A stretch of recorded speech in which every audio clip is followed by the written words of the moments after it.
Qui aurait cru qu'un demi-siècle après l'indépendance de l'Algérie, le rêve de presque toute la jeunesse, et pas seulement la jeunesse, serait celui de pouvoir s'arracher à son pays, quitter sa famille, se jeter sur les routes amères de l'exil, tenter de franchir la mer à bord de fragiles esquifs pour finir enfin dans des centres de rétention espagnols ou italiens, ou pire encore,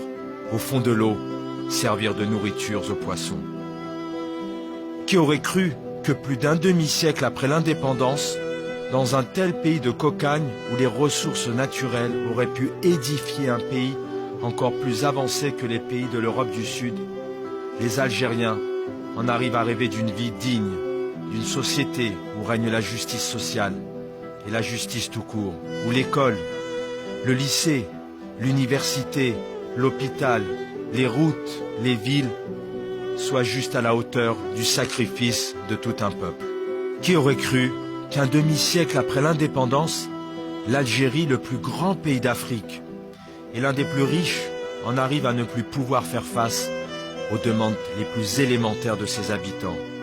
que la corruption en devienne le mécanisme le plus central.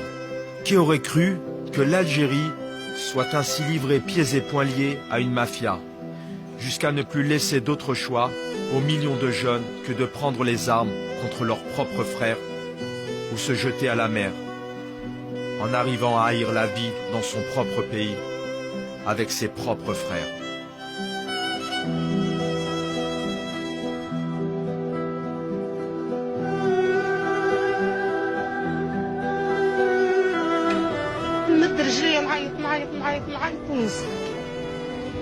زوز رجال زوز سيوطة سفيانة ذاك كيما الغزال يما خويتي قلت له ما تروحش هذا ولدي ما تروحش ناكلوا التراب ياكلوا الحجر ما تروحش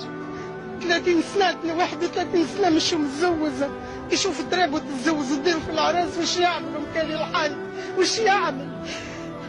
هذا وش نقول لك هذا وش نقول لك ولادي برك ولاد المؤمنين الكل راحوا في ستة ما بان حتى واحد